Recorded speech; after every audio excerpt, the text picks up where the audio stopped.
किसी भी मीटिंग में या अपनी कलीग से डिस्कशन करने से पहले रिसर्च करना बहुत ही इंपॉर्टेंट होता है। मानिए आप किसी बिजनेस मीटिंग में जा रहे हो और आपको कंपनी के सीईओ का नाम ही नहीं मालूम है, या आप वेल रिसर्च नहीं हो, आपको उनके वर्किंग एजेंडा के बारे में ही नहीं मालूम है, तो आप अपने बिजनेस डील को प्रॉफिटेबल कैसे बनाएंगे?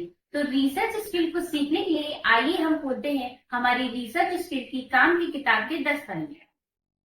तो हमारा पहला पन्ना है डिफाइन योर रिसर्च ऑब्जेक्टिव। इसका मतलब है कि आप जिस चीज को लेकर रिसर्च कर रहे हो, पहले आप ये क्लियरली आइडेंटिफाई कर लीजिए कि आपको उससे क्या अचीव करना है। फॉर एग्जाम्पल, अगर कोई सोशल मीडिया पे रिसर्च कर रहा है कि उसका टीनेजर पे क्या इम्पैक्ट पड़ रहा है उनकी मेंटल हेल्थ पे, तो उनका मेन ऑब्जेक्टिव ये होना चाहिए कि क्या क्या चीजें रिलेट हो रही हैं सोशल मीडिया की यूसेज और टीनेजर्स की मेंटल हेल्थ से। दूसरा पन्ना है कंडक्ट बैकग्राउंड रिसर्च। इसका मतलब है कि आप जिस भी टॉपिक के बारे में रिसर्च करने जा रहे हो, आप उसके बारे में पहले से ही थोड़ी नॉलेज ले लीजिए। आप बुक्स पढ़ सकते हैं या आर्टिकल्स पढ़ सकते हैं या किसी ऑनलाइन रिसोर्सेज से उस टॉपिक को और अच्छे से समझ सकते हैं। फॉर एग्जाम्पल, अगर आप सोशल मीडिया के बारे में पढ़ रहे हैं, तो आप उसका एक स्टडीज का रिव्यू ले सकते हैं कि क्या क्या इफेक्ट पड़ता है मेंटल हेल्थ पे जो भी सोशल मीडिया यूज करते हैं। तो हमारा तीसरा पन्ना है डेवलप अ रिसर्च क्वेश्चन। इसका मतलब है कि जिस चीज के बारे में आप रिसर्च करने जा रहे हो उससे रिलेटेड आप अपने क्वेश्चंस पहले से ही बना के रखिए। फॉर एग्जांपल, जैसे आप सोशल मीडिया पे रिसर्च कर रहे हो, तो आपका क्वेश्चन ये होना चाहिए कि सोशल मीडिया की यूसेज से क्या इम्पैक्ट पड़ रहा है टीनेजर्स की मेंटल हेल्थ पे। हमारा चौथा पन्ना है डिजाइनर रिसर्च प्लान। इसका मतलब है कि आप जिस भी टॉपिक के बारे में रिसर्च करने जा रहे हो, आप पहले उसका स्टेप बाय स्टेप मेथड बना लीजिए कि आपको किस तरीके से उसका डाटा एनालिसिस करना है या उसका डाटा कलेक्ट करना है। आप पहले ही डिसाइड कर लीजिए कि आपको एक्सपेरिमेंट्स उससे रिलेटेड करने हैं या नहीं, सर्वेस करने हैं कि नहीं। फॉर एग्जाम्पल, अगर आप सोशल मीडिया पे बना रहे हैं, तो आप उसका पहले एक स्टेप बाय स्टेप प्रोसेस बना लीजिए कि आपको किस चीज़ को कितना टाइम देना है अपने टास्क से रिलेटेड।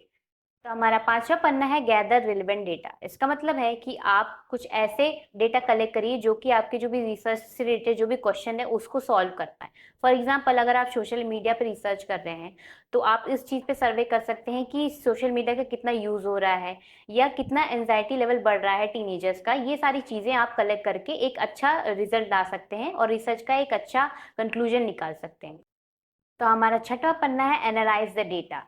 आपने जो भी डेटा कलेक्ट किया है उसको एनालाइज करने के लिए आप सही टूल्स का यूज करिए या सही टेक्निक्स का यूज करिए। फॉर एग्जांपल, जैसे आपने कोई डेटा कलेक्ट किया है, तो आप उसमें डेटा विजुअलाइजेशन या स्टैटिस्टिकल सॉफ्टवेयर का यूज कर सकते हैं उसको एनालाइज करने के लिए। तो हमारा सातवां पन्ना है ड्रॉ कंक्लूजन। इसका मतलब है कि अभी तक आपने जो भी एनालाइज किया है उसके अकॉर्डिंग आप अपना एक कंक्लूजन बनाइए और ये देखिए कि आपके रिसर्च से जुड़े जो भी क्वेश्चंस थे उसके आंसर्स आपको अपने रिजल्ट में मिल रहे हैं कि नहीं, क्या वो उसको सपोर्ट कर रहे हैं या वो उस चीज के अगेंस्ट जा रहे हैं। तो हमारा आठवां पन्ना है कम्युनिकेट योर फाइंडिंग्स। इसका मतलब है कि आपने जो भी रिसर्च किया है उसका जो भी रिजल्ट आया है, आप उसको एक concise and to the point manner में उसको प्रेजेंट करिए। उसकी एक रिपोर्ट बनाइए या एक प्रेजेंटेशन बना दीजिए जिसमें ये चीजें हाईलाइट हो कि आपने क्या क्या मेथड्स यूज किए हैं और उसका क्या क्या कंक्लूजन निकला है। तो हमारा नवा पन्ना है सीक फीडबैक। इसका मतलब है कि आपने जो भी रिसर्च किया है उसका जो भी रिजल्ट आया है आप अपने कलीग्स या एक्सपर्ट से शेयर करिए ताकि आपको फीडबैक्स मिले और जिस एरिया में इंप्रूवमेंट की जरूरत है आप उसमें इंप्रूवमेंट करिए और आपकी जो भी रिसर्च स्किल है वो और रिफाइन हो पाए।